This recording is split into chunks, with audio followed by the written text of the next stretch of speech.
एक बूढ़ी माँ रहती, उसकी एक पोती थी। असल में उसके बेटे और उसकी बहू की एक कार एक्सीडेंट में मृत्यु हो गई थी। अब पूरी उसके पोती की जिम्मेदारी इस बूढ़ी अम्मा पे आ गई थी। बेचारी काफी मेहनत करती और अपनी पोती को पाल पोस के बड़ा कर रही थी। उसका सिर्फ एक ही ध्येय था कि उसकी पोती काफी अच्छा पढ़ाई करती थी और वो हर बार स्कूल में अव्वल नंबर से पास होती थी। बूढ़ी अम्मा की एक ही आशा थी, कुछ भी करके अपनी पोती को डॉक्टर बना दे।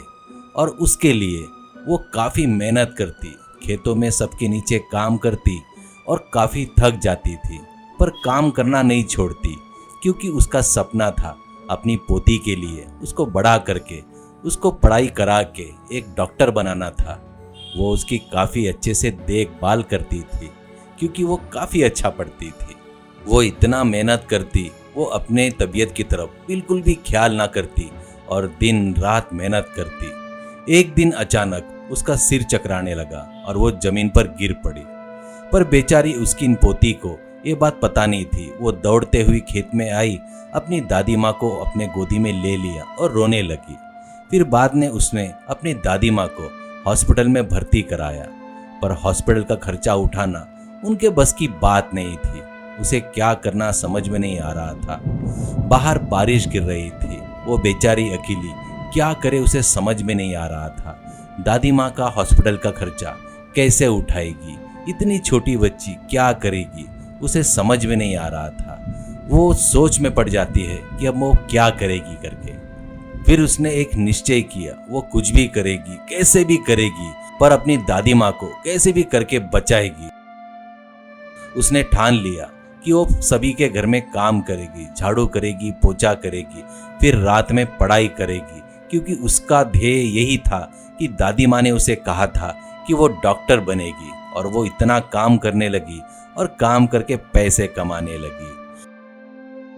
उसने अपनी दादी माँ के लिए ऐसे ऐसे काम किए कि क्या बताए।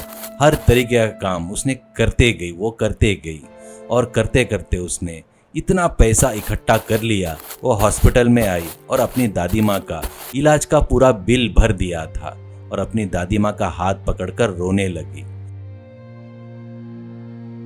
अब दादी माँ थोड़ी ठीक हो चुकी थी। वो दादी माँ को अपने घर वापस लेकर आकर उनकी काफी अच्छे से सेवा करने लगी। पर इतनी सेवा काफी नहीं थी, क्योंकि दादी माँ पहले काम करती तो घर चलता था, पर अभी इसी को काम करना था। इतना काम करना था कि अपने दादी माँ का ख्याल रखना था। वो रात दिन ना देखते हुए हर काम करती और एक एक पैसा जोड़ जोड़ कर अपनी दादी माँ का ख्याल रखती, ताकि अपने दादी माँ को अच्छे से देख सके और अपनी पढ़ाई भी पूरी कर सके।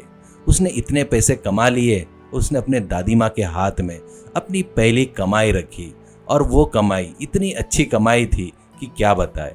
अब वो अपने दादी माँ को अच्छा अच्छा खाना खिलाने लगी। अब उसकी दादी माँ देखने में तो काफ़ी तंदुरुस्त और अच्छी लग रही थी।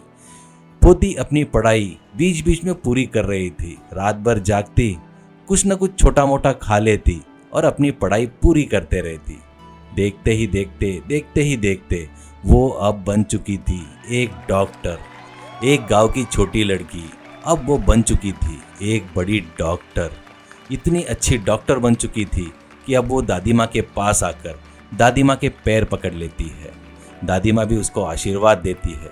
दादी माँ को काफ़ी गर्व था कि उसकी बेटी ने इतनी मेहनत करके उसका ध्यान दिया और खुद की पढ़ाई पर भी ध्यान दिया। अब वो बेटी इस गांव की डॉक्टर बन चुकी थी। उसने ठान लिया कि वो शहर नहीं जाएगी, कहीं नहीं जाएगी, कहीं भी अपना क्लिनिक नहीं लगाएगी। वो सिर्फ गांव में सब लोगों की देखभाल करेगी और सबको अच्छे से देखेगी। उसने अपने छोटे से घर में ही एक छोटा सा दवाखाना खोल लिया था और सारे बुजुर्गों का फ्री में इलाज करने लगी और साथ में अपने दादी माँ का भी इलाज करने लगी।